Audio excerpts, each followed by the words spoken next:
Okay, asante ndugu msikilizaji. Ni kwa mara nyingine tena nikukaribishe kusikiliza simulizi.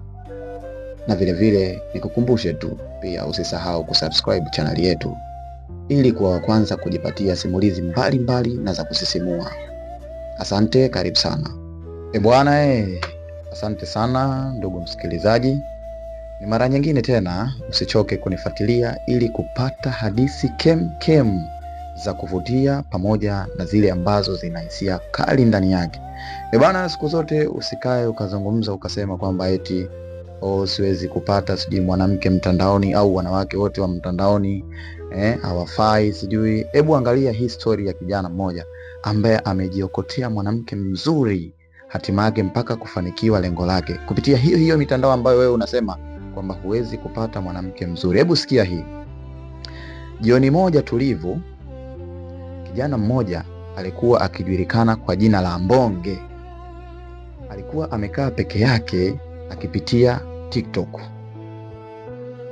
Hakuwahi kuamini kwamba siku moja angeweza kupata mke kupitia mitandao ya kijamii. Lakini usiku huo macho yake yalikutana na video ya binti mmoja aliyekuwa akiitwa kwa jina Amina. Tabasamu lake lilikuwa la kipekee sana na sauti yake ilimgusa sana moja kwa moja moyoni. Bila kufikiria mara mbili, Mbonge alimtumia ujumbe mfupi sana. Habari, sijui kwa nini, lakini video yako imenifanya nitabasamu. Huo ni ujumbe ambao Mbonge alimtumia binti Amina. Amina alijibu kwa heshima. Mazungumzo ya dakika chache yakageuka kuwa saa zima. Saa zikawa siku, siku zikawa miezi. Walizungumza kila siku, wakacheka pamoja, wakafarijiana, na kila mmoja akaanza kuona maisha yake hayawezi kuwa kamili bila mwenzake. Lakini kulikuwa na tatizo moja. Hawakuwa wameonana hata mara moja. Marafiki wa Mbonge walimuonya sana. Usiamini kila mtu wa TikTok. Unaweza kuwa unapoteza muda wako. Lakini moyo wake ulimwambia kitu tofauti. Hatimaye walikubaliana na kukutana. Siku ya miadi ilipofika, Mbonge alifika mapema sana akiwa na wasiwasi mkubwa sana moyoni kwake. Dakika zikapita, Amina hakuonekana. Simu yake haikuwa ikipatikana. Mbonge alianza kuamini kwamba alikuwa ametapeliwa.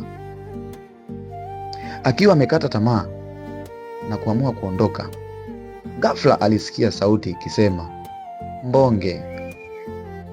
Alipogeuka, alimuona Amina akimkimbilia huku machozi yakimtoka. Gari walilokuwa wakisafiria lilikuwa limeharibika njiani. Ndio sababu alichelewa kufika. Walikumbatiana kwa furaha kubwa sana. Ilikuwa mara yao ya kwanza kuonana, lakini walihisi kama walikuwa wamejuana maisha yote. Kuanzia siku hiyo, mapenzi yao yalizidi kuwa imara. Walivumilia changamoto zote. Walijenga uaminifu kwenye mioyo yao. Na kila mmoja akawa nguzo ya mwenzake. Miezi kadhaa baadaye, mbele ya familia zote mbili, Mbonge alipiga goti na kumvisha Amina pete ya uchumba.